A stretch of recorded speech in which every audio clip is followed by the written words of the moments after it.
Ladies and gentlemen, boys and girls, Pokemon fans of the world, and friends and family of our community, welcome. So, in a video like this, I want to come at you guys completely out of character for a couple of reasons. First and foremost is because of the fact that I'm still not exactly 100%. I'm still battling the flu. My throat is still a little bit sore, so I don't want to be in my Mega Crasher character and thus have my throat worsen, given the fact that my character does in fact get loud for communication. And secondly, this is going to be more of a serious discussion-based video because this involves the subject of the Smogon OU suspect test of Pheromosa. So I want to do the best I can to put my best foot forward and to provide you guys with a serious, more in-depth discussion when it comes to the suspect test, when it comes to Pheromosa in terms of its typing ability and stats, its move sets, checks and counters, the whole bit, and then give you guys my verdict towards the end of the video as to whether or not I think it should be banned and give you guys my reasons behind it. Now, I'm going to go ahead and give you guys my reasons from both a personal standpoint and an objective standpoint. So, with all that being said there, ladies and gentlemen, let's go ahead, let's get into this video. Let's aim for 20 likes, so yeah, let's do this. Let's fire it up. Alright, ladies and gentlemen, so to start things out, we're going to get into more of the meat of the video here in just a few moments, but I'm going to be going over the basics here of Pheromosa. We're here on the Smogon page of Pheromosa, so let's go ahead and let's get into this. So, first things first, it's the typing. You have Bug and Fighting as its typing, and while it may not be the best typing defensively per se, it is a really solid offensive typing. Now, you do have a total of 5 resistances, that being to the likes of Bug, Dark, Fighting, Grass, and Ground. Now, you do have some weaknesses to take into consideration, most notably that being to Fairy, Fire, Psychic, and a 4 times weakness to Fighting. And given the fact that this Pokemon isn't exactly the most defensively inclined, you're not going to be able to survive any flying type attacks anytime soon in battle. So there's that. Up next, we have ourselves the ability Beast Boost. Now, Beast Boost on a Pokemon like this is exceptionally dangerous, and here's why. It's because of the fact that whenever you knock out a Pokemon, the stat of the highest numerical value gets a +1 boost. So this is more like a modified version of Moxie. Now, we take a look at the stats, okay? You have 3 possibilities when it comes to using a different stat in combination with Beast Boost. So, let's go over the stats. We have 71 on the HP, 37 in both the defense and special defense. Now, this Pokemon's defenses isn't exactly screaming a tank, okay? Even resistant hits will cause a lot of damage to this Pokemon right here, but it more than makes up for it with its offensive craziness. You take a look. 137 on both the attack and the special attack. So this thing can be a physical attacker, a special attacker, a mixed attacker, full-on sweeper, things like that. And then you got base 151 for its speed. Now, to my knowledge, this actually makes Pheromosa the fastest unboosted Pokemon in the OU tier, ousting the likes of even Mega Alakazam and Mega Aerodactyl. And that right there is a pretty major feather in your cap if you ask me. And you take a look, like getting back to what I was saying about the Beast Boost here. So you can actually manipulate these stats in which you can actually have either the speed, get the Beast Boost effect by running max speed with a speed boosting nature. You could have like an attack boosting nature with Adamant or like Naughty or something like that and get a Beast Boost and have your attack being boosted. Or you can do the same thing with special attack, have like a modest or like a mild nature or something like that, and thus make this Pokemon incredibly threatening as a sweeper. You pretty much have a snowball effect when it comes to Beast Boost, because once you start knocking out one Pokemon, the chances of you knocking out more Pokemon increase by a lot. So if we go ahead and we scroll down here to some of the movesets that I can use, we have ourselves, in my opinion, the most dangerous moveset there is, okay? So we have ourselves the Quiver Dance plus 3 special attack set. And I just gotta ask, why the hell would you give an already broken Pokemon a boosting move like Quiver Dance? I mean, Quiver Dance boosts your special attack, your special defense, and your speed all by 1 stage. And given the fact that this thing has a really high special attack and an even higher speed, after you get one boost from the Quiver Dance, like, you pretty much outspeed everything. Unquestionable, undisputed, okay? And what's even more about this is that this Pokemon becomes exceptionally more powerful. I mean, Bug Buzz and Focus Blast are both stabs, and they hit exceptionally well. They got relatively good coverage with each other, but whenever Bug Buzz and Focus Blast has a hit for super effective damage, that's why Ice Beam is there. And this thing having Ice Beam just makes this Pokemon just that much more annoying, because that means you can't send in your bulky ground types, can't send in dragon types. You know, this Pokemon just becomes that much more of a nuisance. And we have ourselves Fightium Z. Now this is what makes this set the most dangerous in my opinion. Now what Fightium Z does is it turns your fighting type move into a Z move, in translation, all out pummeling, giving you a very, very powerful power boost in that move. So we have Focus Blast, which hits for base 120 power, and I believe with Fightium Z it turns out into a base 190 power all out pummeling. And especially if it's at +1. Even Pokemon that don't take that much damage from fighting type moves, even Pokemon that resist fighting type moves, are going to be heavily damaged by a Z fighting type move coming from this monster. And this set happens to run a modest nature with 32 special defense EVs, and the reason for that is so that you can avoid the one-hit KO from a Greninja's, Ash Greninja's Water Shuriken pretty much 100% of the time, and even give it a 70% chance to survive after one switch into Stealth Rocks at 88% after a Quiver Dance. So all you gotta do is just click Quiver Dance, and your chances of survival when it comes to one of the would-be checks of Pheromosa, like, your chances of survival increase exponentially in my opinion.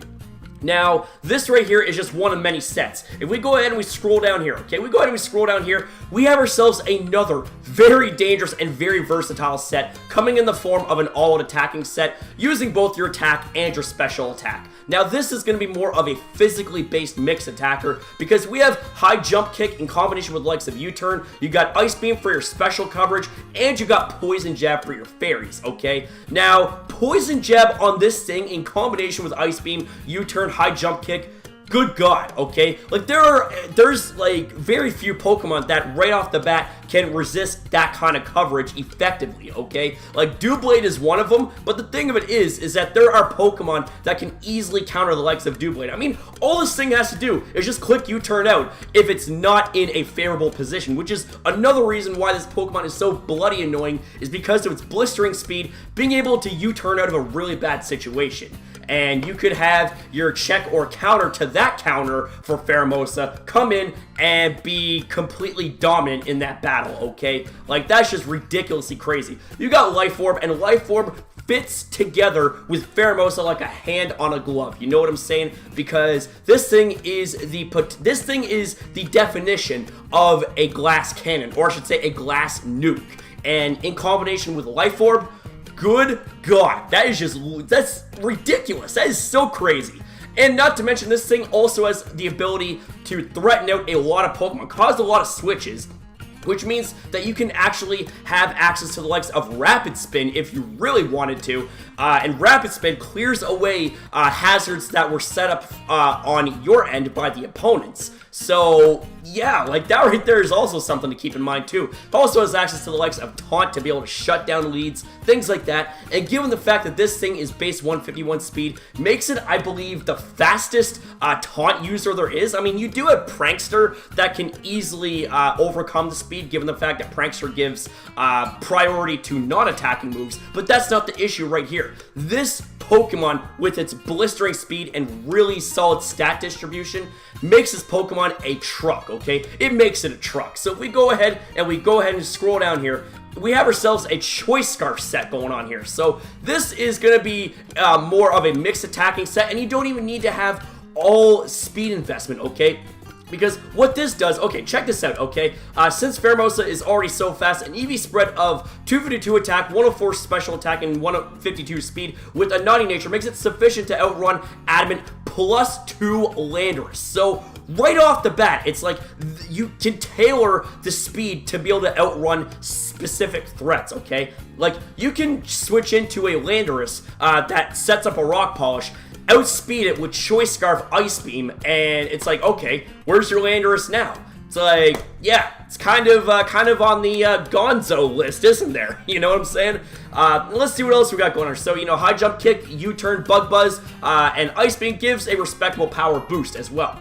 Not to mention, with Beast Boost being in effect, you will be able to snowball that into something just that much more exponentially scary, okay? Because Naughty, I believe, is an attack boosting nature, so after you KO a Pokemon, you end up receiving a +1 attack boost, snowballing your stats into something just ridiculously scary, okay? Like, that's just so scary. And take a look at this. Choice Scarf, which gives Pheromosa an effective 563 speed stat with the naughty nature, is the reason Pheromosa has become such an efficient revenge killer. And quite frankly, I agree. I agree wholeheartedly, okay? Like, there's a part of me that doesn't want this thing to be banned. That's more of my personal biases. But that's because of the fact that I've personally never really had that much trouble with it, to the point where I was thinking is like, okay, like, yeah, this thing is so broken, it needs to go. But from a professional, neutral standpoint, like right down the middle, like, I can see where Smogon's coming from when it comes to, you know, wanting this thing banned, you know, and let alone to suspect tested, because this Pokemon is truly a terror, okay? It is truly a terror in battle. So if we go ahead and we go down and we take a look at its checks and counters. Okay, so its checks and counters. So poison types. Toxapex, Mega Venusaur, and Amoonguss can stomach a high jump kick and most of Pheromosa's available coverage. But here's the thing though, okay? Here is the thing. You can easily U-turn out and bring in something like Tapu Lele, and right there, your poison type Pokemon, gone. Not to mention with the effects of Psychic Surge, that negates all priorities. So that, okay, like, that rules out this check and counter right here, priority. If Psychic Terrain is not on the field and Pheromosa has taken some chip damage, strong priority from the likes of Mega Pinsir, Dragonite, and Ash Greninja can bypass any speed boosts it may have obtained and reliably exterminate. I kind of like the little pun right there, because it's, you know, a cockroach and, you know, exterminating and all that stuff. Anyways, getting back on track here. The thing is that you have Tapu Lele being a reliable partner for the likes of Pheromosa. So if Psychic Terrain is on the field, then that right there rules out all priority, and you have no way of countering this thing if you're relying strictly on priority to counter this thing. Same with poison types. Poison types get sniped out by fast psychic type Pokemon, by the likes of Scarf, Tapu Lele, you know, Mega Metagross, things like that. So we also have ourselves ghost types. So Alola Marowak, okay. Alola Marowak is a very solid and effective counter to the likes of Pheromosa, unless of course it has Hidden Power Ground, which is like, you can't really have Hidden Power Ground make any room on the movesets, because it does suffer from 4 move slot syndrome. So you might have to forego running Hidden Power Ground for something that won't damage Alola Marowak too badly. But then again, you got the likes of U-turn, you got the likes of other Pokemon that can counter the likes of Alola Marowak. You got Mega Sableye, Gengar, and Mimikyu can all switch into high jump kick and induce crash damage. Now, the thing is that while that might be true, it's all about the player, okay? It's all about the predictions. It's about how you use Pheromosa. It's about how you use these checks and counters. A check and counter is only effective as the best play that you make in battle, if that makes any sense. Like, on paper, yes, this is correct, but in practice, sometimes that doesn't exactly work out, because, you know, a player can mispredict, you know, maybe their supposed check and counter has taken so much damage that even a resisted hit will be enough to take it out. Something like that, you know what I'm saying? So, you got Mega Sableye, who can't exactly stomach Bug Buzz, especially if it's boosted. Gengar, you know, like, Gengar can switch into the likes of fighting type moves, bug type moves, but it does have to be has to watch out for the likes of Ice Beam, which will cause chip damage. And Mimikyu can also switch into high jump kick, but what about U-turn? The thing is, once you switch Mimikyu into an attack, it breaks the disguise, and that's it. Like, Mimikyu's disguise is done. So there's that. Let's see what else is there. So miscellaneous threats resistant to Pheromosa stab options. Gyarados, Pelipper, Mantine, and Buzzwole can all switch into Pheromosa with ease and use the opportunity to set up hazards, boost their stats, or heavily deal damage to an incoming teammate. Now, here's the problem, okay? Here is the problem, is that, and this is something that I recently came across from the Smogon forums, in which they first announced the suspect test of Pheromosa, is that this Pokemon can run Normalium Z, Hyper Beam, effectively taking care of all of these checks right here. All these would-be checks and counters to its stabs. Like, that's ridiculous. Like, without Poison Jab, Clefable and Tapu Fini can find multiple opportunities to switch in and force Pheromosa out. But see, here's the thing though, is that what if this thing does have Poison Jab? It's able to effectively 2-hit KO the likes of Clefable and Tapu Fini, which we'll get into in the next part of the video, but let's get back on track here. Gyarados gets O-Code by a +1 Breakneck Blitz, which comes off of Z Hyper Beam, which gets increased from base 150 power to 200 power. Now, +1, Gyarados' history. Pelipper, that's gone. Mantine actually has a chance to be O-Code with Stealth Rocks on the field, okay? Like, that's just crazy. And Buzzwole can't exactly survive special attacks that well, given the fact that its special defense is pretty poor. So let's see what else we got going on here. So we got boosted speeded threats. So without a beast boost in speed or choice scarfs of its own, certain Pokemon with a choice scarf such as Garchomp, Tapu Lele, and opposing Pheromosa and Weather Sweeper such as Kingdra and Excadrill can snipe Pheromosa without any issues.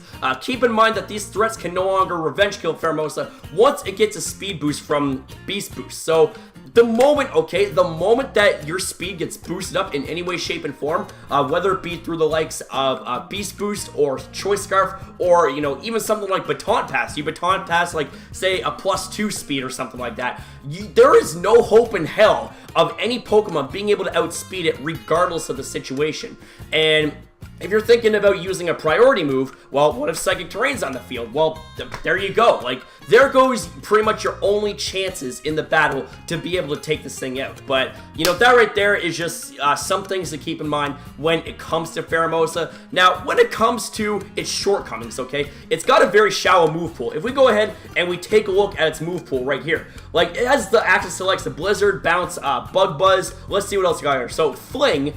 Fling can be used, I guess, for Ghost-type Pokemon, but the thing is, it's like I've said before, it's like, it's almost not worth to give up one of its stabs or important coverage moves to specifically counter a type. That's why you have teammates, okay? So you can use something like Hin Power as well. Something like maybe Hin Power Fire, Hin Power Rock, maybe Hin Power, let's see what else, Hin Power Electric, Hin Power Ghost, things like that, just something to keep in mind. And Hyper Beam, this is something that I was talking about here. Now, the thing is normally you wouldn't even think about using something like Hyper Beam. But you combine that with Normalium Z, you get a base 200 power Breakneck Blitz, which easily muscles past its would-be checks and counters, as I've said before. Now, that right there is just something really scary to keep in mind. And let's see what else we got going on here. So we also have ourselves a Lunge, which is a really solid base 80 power move, and has a 100% chance to lower the target's attack by 1 stage. So that right there is also something to keep in mind. We have ourselves the likes of Poison Jab. Let's see, Quiver Dance, as I alluded to. That move right there on Pheromosa is so fucking broken. We also have something like Rapid Spin. It also has Roost as well, okay? Now, even though this Pokemon isn't exactly, you know, bulky material, you know, if you were to add Roost in somewhere on one of your movesets, which I find to be next to impossible, but let's just say if you did, okay? Let's just say if you added something like Roost in there, and given the fact that this Pokemon does, in fact, force a lot of switches, you can Roost up on Prediction and be good to go for round 2 or round 3 or round 5, whatever. So, you know, there's that as well. Let's see what else you got going on. So, you know, yeah, like Taunt, Toxic, U-Turn. Let's see what else you got going on. So, Speed Swap, okay? Now, this right here is more or less used for, like, doubles or something like that. But say if you accrued a couple of Speed Boosts from Beast Boost, and then you want to pass it on to your partner or something like that. You know, that's just something to keep in mind. But with that being said there, ladies and gentlemen, like, this kind of goes to show that it does, in fact, have limited coverage when it comes to its moves. Like, that right there is also something that works against it. You know, 4 move slot syndrome, really shitty bulk, you know, a limited move pool, things like that. So, I mean, like, it does have some shortcomings, but then again, you know, what Pokemon doesn't? You know what I'm saying? So, with all that being said, ladies and gentlemen, I now present you guys with some damage calculations that I've ran up on these Pokemon that you would think on paper be able to check and counter this Pokemon, but let's go ahead and let's take a look at the madness. Alright, ladies and gentlemen, so we're here on the damage calculator, and we have ourselves a matchup against Magearna. Now, keep in mind, Magearna in this situation is going to be Assault Vest, so that way it allows for you to sponge up more special hits against the opponent. But what if you're facing off against a Pheromosa with the Fight EMZ? Check this out. Okay, so this right here is after a Quiver Dance boost, so +1, and you have All Out Pummeling, which is base 190 power, versus a Assault Vested Magearna with near max health, 8 special defense, and it has an 80+% chance to OHKO after 1 layer of spikes. So all you gotta do is set up entry hazards, and your chances of being able to check or counter these counters more effectively just went up exponentially. So if you had something like, Stealth Rocks, you had something like Spikes, things like that, that right there makes a huge difference when it comes to facing off against a Pokemon that on paper are good at checking and countering you. So that right there at Magearna, RIP, rest in peace, even though it can fire back with Flash Cannon, which easily OHKOs it, and Floor Cannon, which without question easily OHKOs it. The thing of it is that with prior damage, if it was to directly switch into Pheromosa on a Quiver Dance, well, you kind of run the risk of losing your Magearna right then and there if you were to have a layer, at least 1 layer of Spikes or Stealth Rocks up. But that right there is just scratching the tip of the iceberg. So let's go ahead and let's go to the next Pokemon, being Mega Venusaur. Okay, so Mega Venusaur is pretty much a go-to Pokemon when it comes to checking and countering a lot of Pokemon in the OU tier, including that of Pheromosa. Now, you know how I said that this Pokemon can run, a Z Hyper Beam, turning into a base 200 power Breakneck Blitz? Check this out. So after a +1 boost, Pheromosa actually has a chance to OHKO Mega Venusaur with Stealth Rocks on the field. So Breakneck Blitz does a maximum of 95.8%, and if this thing was to even switch into entry hazards or take any prior damage, it has a huge chance of being one-shotted right then and there. And if that doesn't do the job, well, you can finish off with something like a Bug Buzz, because the thing is that Mega Venusaur doesn't exactly have enough power in this set right here to be able to take out Pheromosa in 1 hit. Like, Sludge Bomb does a maximum of 95.7%, and Hidden Power Fire does even less. And that's against a Pokemon that can't take hits to save its life. You know what I'm saying? So, Mega Venusaur right there, checked and countered, dead, things like that. So go ahead and let's go to the next Pokemon, being another Pokemon that a lot of people say can easily check and counter the likes of Pheromosa, being Toxapex. Now, for the sake of this video, I decided to make Toxapex max special defensive, with max HP. You take a look at this. At +1, Breakneck Blitz it's a guaranteed 2-hit KO after Stealth Rocks and Black Sludge recovery. And take a look at the amount of damage that Skull does to Pheromosa. It's a guaranteed 3-hit KO. So the thing is that, like, you use a Breakneck Blitz, okay? You use a Breakneck Blitz, you do a shit ton of damage, and say if you were to finish it off with, like, a Focus Blast or even a Hyper Beam, like, even if you were to use something like Hyper Beam, which does incapacitate you the next turn, if it means taking out the likes of Toxapex, a Pokemon that is a big problem to your team, well, you gotta do exactly that, you know what I'm saying? So that right there, like, Toxapex is obviously not going to take Breakneck Blitz too well, even if it's specially defensive, and there is a high chance that it could actually be taken out the next turn by Focus Blast or even a Hyper Beam, things like that, you know what I'm saying? Woo! So far, it's like these checks and counters that are supposedly good for Pheromosa, not exactly looking too good so far. So we go ahead and we take a look at the next damage calculation, being Mantine. Now, this is a standard bulky OU support. So let's go ahead and let's actually take out the EVs for the defense, and let's put it into the special defense here. So take a look at this, okay? Take a look at this. So Breakneck Blitz it's a guaranteed 2-hit KO after Stealth Rocks and Leftovers recovery. Now, that right there is if you're running max special defense on Mantine. But if we go ahead and we take away those 252 EVs and put the 16 back in, look at this. It has an 18.8% chance to OHKO after Stealth Rocks. So say, for example, if this Pokemon was to take some chip damage, not just from Stealth Rocks, but say if it comes in not exactly as 100%, Breakneck Blitz has a chance to knock it out, and therefore that goes another supposed check and counter to the likes of Pheromosa. So bye-bye Mantine, I guess. Holy shit. And look at that, like, Skull doesn't even have a chance to take it out. Now, you could use something like Air Slash, but this right here is your standard set, so, like, if you were to fit something like Air Slash in, you would have to forego one of these moves, like Roost, Defog, or Toxic, or maybe if you already have a Toxic setter on your team and you want Air Slash, that right there is just something to keep in mind too. But either way, Mantine doesn't exactly appreciate taking a shit ton of damage from a boosted Pheromosa with Z Hyper Beam, you know what I'm saying? So up next, we have ourselves Tapu Fini. Now, Tapu Fini is one of the best go-to Pokemon when it comes to countering pretty much, like a whole bunch of Pokemon in the tier. Like, I don't exactly know the percentage off the top of my head, but, you know, it checks and counters the likes of Keldeo, Pheromosa, Buzzwole, you know, a lot of Pokemon, right?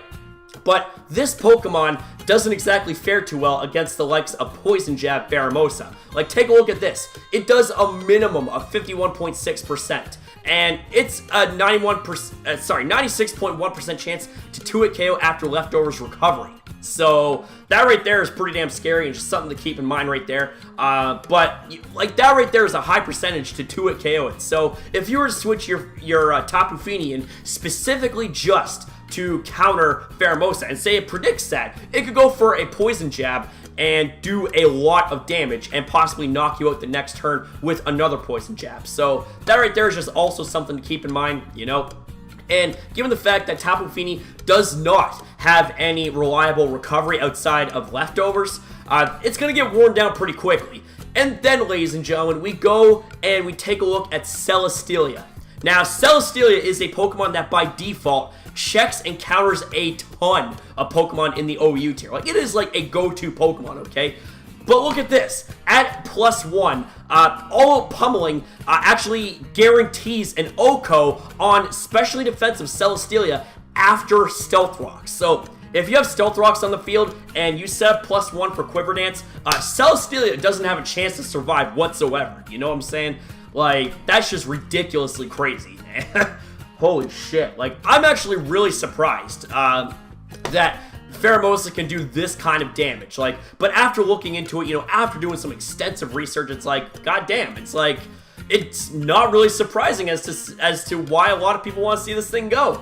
It's really and utterly too good. But, you know, then again, it does have its fair share of flaws, so it's not a perfect Pokemon. But the question is it perfect enough to justify a ban? Well, stay tuned now for the verdict. Alright, ladies and gentlemen, so if you guys made it this far to the video, I gotta say kudos to you. I wasn't exactly expecting for a video like this to be this long, but I guess when you go in depth and really explain yourself, you kind of lose track, and it does happen to be a little bit longer than you would expect. Now, I'm going to wrap this up real quick by giving you guys my verdict from both a professional and personal standpoint. Now, personally, you know, I don't want to see this Pokemon go because, you know, it's like I said, I haven't really had too much trouble with this Pokemon personally, whether I was using it or whether I was facing off against it, but that's just my opinion. But just because of the fact that I've never had trouble with it, that doesn't exactly dictate any good reason as to whether it should or shouldn't be banned, because you look at it from, you know, from a technical standpoint. You look at this thing on paper, you take a look at the damage calculations, you really do your research, you really go in depth, and this Pokemon is like almost next to unstoppable. I'm sorry to say, but under the right circumstances, this Pokemon's unstoppable, because here's the thing, is that, you know, you would say that priority is a great way to counter this thing. Well, Tapu Fini ended up putting down its psychic terrain, or not Tapu Fini, sorry, Tapu Lele put down the psychic terrain. Well, that negates priority right there, so there goes that. And what if priority is the only thing that you're relying on to take out the likes of Pheromosa? Well, you have no way of taking it out unless you somehow end up surviving a hit, and then you're able to take it out then. But what if it's boosted? Well, then that right there is kind of out of the question. And the more Pokemon that it knocks out, the higher stat increases it's going to get, okay? Especially if it's, you know, well, not especially. There is no especially about it. anytime this Pokemon gets a boost from Beast Boost, whether it be in its attack, whether it be its special attack or speed, you know, that's just overall frightening. That is just really frightening, and it's frankly something that, you know, I'm kind of, again, I'm not surprised that Smogon put a suspect test on for Pheromosa. Now, do I think it's going to get banned? Yes, I think it is going to get banned, and from a professional standpoint, I think it should be banned. But from a personal standpoint, you know, I always hate to see Pokemon Go because one of the things that I've always had a problem with suspect tests is it kind of encourages a little bit of a reverse power creep. Now, check me out on this, okay? So say if you were to ban something like, I don't know, Pheromosa. Now, the reason why that Pokemon would be banned is because of Pokemon that normally would check and counter this thing, like Scarf Genesect, you know, like Aegislash. If those Pokemon weren't banned, then the likes of Pheromosa would be a little bit more easier to manage, you know what I'm saying? But given the fact that they are banned, well, then you take a look at the next top threat in the tier, and it just so happens to be Pheromosa. And I just gotta ask, you know, who's next? I've been hearing a lot of talk saying that Tapu Fini could be next, or not Tapu Fini, god damn it, it's like I can't stop not thinking about Tapu Fini. Okay, Tapu Lele, okay? Just get that straight, Tapu Lele. So, you know, Tapu Lele could, in fact, be next. Ash Greninja, I've been hearing some talk about that. You know, Protean Greninja, I've been hearing talk about that. Mega Metagross, I've been hearing a lot of talk about that, and I'm just like, come on, man. Like, Mega Metagross does not need to go. Like, yes, it's very, very good, but it's not broken, and it's been proven so in the last generation. Now, mind you, it did manage to squeak out a very tight margin of the percentage in between it being banned and not banned. And I just gotta say that I was really happy with the fact that it wasn't banned, most because of the fact that, you know, it's my favorite Mega Pokemon. I mean, I don't think anyone would want to see their favorite Pokemon get banned by Smogon, you know what I'm saying? But at the same time, at the end of the day, you gotta think about what Smogon is doing and why they're doing it. You know, they're not doing it to be hateful or to take away fun. They're doing it to try to make the game as balanced as possible. Now, there were some things in the past that I have disagreed outright with Smogon on, but, you know, at the end of the day, you know, I gotta keep in mind that they're just doing what they can for the metagame in the case of balance, in the case of not restricting team building and over-centralization and things like that. So, yeah, that right there is going to conclude this video. I hope you guys enjoyed the video. I'd love to hear from you guys as to what you guys think about this suspect test. Do you guys think it should be banned? Do you guys think it shouldn't be banned? I've had a lot of you guys in the comment section to say that this thing needs to go. So, yeah, that right there kind of just further pushes the point that it does, in fact, need to get banned. I'm sorry to say, man, but as much as I don't like banning things, this Pokemon does, in fact, need to go. So, with that said, hope you guys enjoyed the video. If you guys did, make sure you smash the hell out of the like button. It's like I said at the beginning of the program, 20 likes. Every single like helps. You know, I'm not doing this video exactly 100%, but I'm doing it from the heart because you know how much I love making content for you guys. So, I want to say thank you guys so much for watching. You enjoyed it. You know, like I said, fire off a like, rate, comment, subscribe, all that good stuff. And I will see you guys in the next video. Have a good night. I love each and every single one of you guys. Subscribe, support, and stay positive, my friends.